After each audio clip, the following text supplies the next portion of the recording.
Hello and welcome to this NET English pronunciation video. And in this video we're going to run through some key character, author and location names from our Year 9 and Year 10 curriculum. In this video we're going to run through key names and I'll be repeating and providing a phonetically written version of any that are commonly mispronounced. Right, let's start with the Power and Conflict poetry. Now there's two key poems where you do find mispronunciations of the name. The first is the poem Ozymandias. So the poem's called Ozymandias. Now the mispronunciation that you often find is someone calling it Ozymandias, Ozymandias, or very occasionally Ozymandias. But the poem's name is Ozymandias. The second poem is The Prelude. So I'm going to say that again, The Prelude. The mispronunciation you hear is people calling it The Prelude, but it's The Prelude. You do sometimes find people struggling to pronounce the emigre, that's the emigre, and kamikaze, that's kamikaze. The poets are a bit more straightforward, but just to run through the few that some people sometimes stumble over. There's Percy Shelley, that's Shelley, Wilfred Owen, so Wilfred Owen. There's Seamus Heaney, that's Seamus Heaney, Jane Weir, that's Jane Weir. There's Imtiaz Darker, so that's Imtiaz Darker. Carol Rumans, so that's Carol Rumans.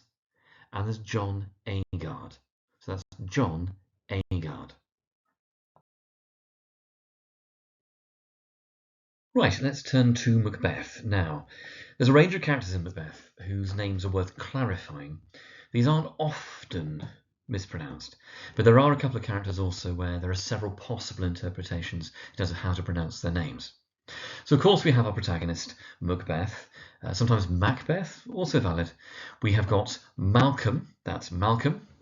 There's Macduff. Now again, as with Macbeth, that can be Macduff, usually Macduff. There's Banquo, so that's Banquo. We've got Donalbain, that's Donalbain. Now the English general is one where his name is pronounced several different ways.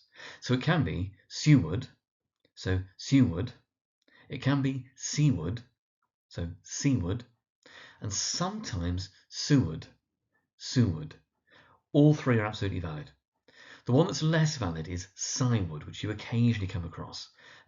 It's not likely to be that. So Seward, Seaward, Seward, any of the three. We've got the servant, Satan, so that's Satan. And then we have, in those couple of scenes, the goddess of the witches, or the queen of the witches. Now the problem is, Shakespeare would probably have pronounced her name Hecate, so that's Hecate.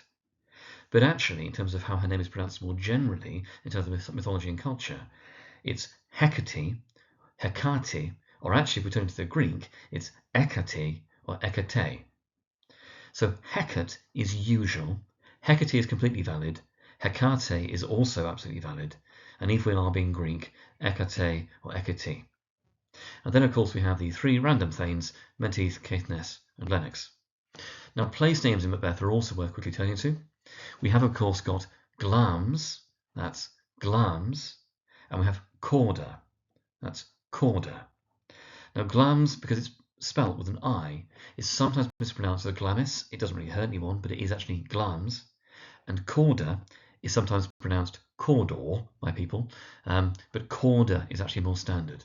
And then, of course, we have Birnam Wood, that's Birnam.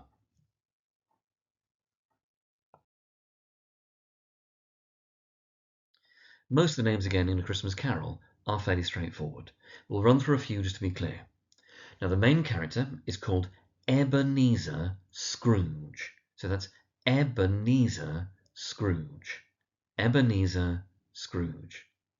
We then got Bob Cratchit, and it's the surname Cratchit. Cratchit. Now, the rest of the characters are fairly straightforward, but just that last one on this list to check through, which is Scrooge's employer, Fezziwig. Fezziwig.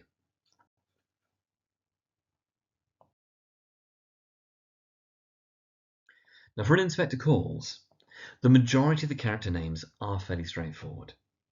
Obviously we have Mr. Burling, Burling. And therefore we also have, of course, Mrs. Burling, Sheila Burling, Eric Burling. Gerald Croft, very straightforward. Edna, very straightforward. Inspector Goole, very straightforward. Now, Eva Smith is worth checking. Eva, not Ava, but Eva Smith. And then, of course, Daisy Renton, the other name that she uses. And then the last of the characters to check through, we have Alderman Meggarty. So, Meggarty, with the emphasis on the first syllable.